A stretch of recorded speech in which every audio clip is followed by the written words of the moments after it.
one of the casualties, of course, of this current environment, as you well know, have been deals. There have not been a lot of new deals, Grubhub being an exception. How's that but also existing going? deals. Did you get a lot of email on that one? There you go.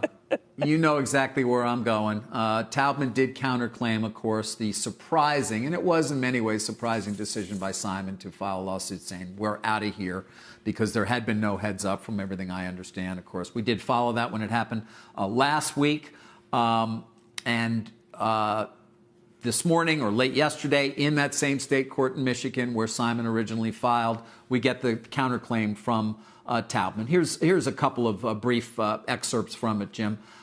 They say this is a classic case of buyer's remorse. The Simon parties agreed to a series of merger transactions with the Taubman parties on February 9th. That's when they announced it. Of course, $52.50 was the deal price, all cash.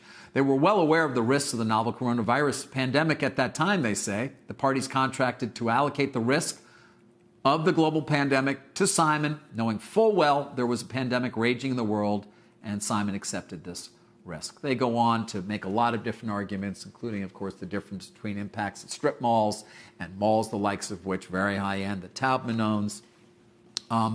You know, people who've reviewed Simon's original complaint that I rely on tell me it was a weak complaint in their opinion, but it doesn't necessarily mean that potentially it won't succeed. We'll see what the judge obviously thinks. There is the possibility this will be expedited, so we may know sooner than we otherwise thought in terms of where this thing stands, whether it would be specific performance, meaning Simon would be forced to buy on the terms agreed to, or there would be potentially damages.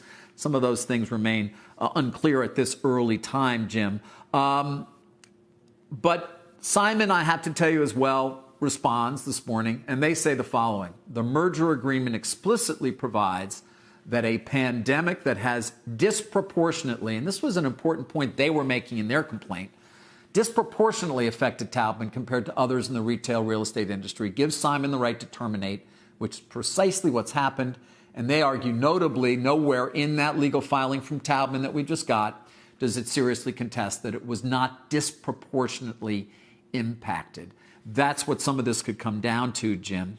Of course, again, to reiterate, from Simon's point of view, well, you file a lawsuit, maybe you give it a shot, you argue disproportionate impact, and what's the worst thing that happens? You got to buy the company anyway. Oh, but David, you know that deal is structured so that Taubman would be integral to management. Can you imagine what those board meetings would be like? Holy cow. I know. It's true. It'd be horrible. Well, it would be, yeah. It would. Although Taubman only has about 400 employees, I'm told. So it's not as though it's that large in terms of a management company. Does it matter that some of the stores now have turned? We've had better numbers as we've gone along, and a lot of Taubman Center retailers. I guess that doesn't matter. It's a static snapshot. No, well, I don't know. Not necessarily. Listen, I think a lot of it is reflected what you're seeing in that stock price. If in fact investors, Jim, really believe that Taubman did not have a reasonable chance of success here, that stock would be a lot lower. That's what I thought. I'll leave it to you to tell me where it would be, but it would not be anywhere near 37. Obviously, still well below the 52.50 price, but well above what we would call an unaffected stock price where there are no potential deals. You're so right. I mean, JP Morgan today cuts Tanger. I know that's outdoor. Simon has outdoor from 15 to 8. Tanger, pretty good outfit. They also lowered the price target Simon Property from 145 to 90, which is a little bit brutal. Look, it's shopping centers, it's malls. These are not doing well. I don't think it's nothing revelatory about that.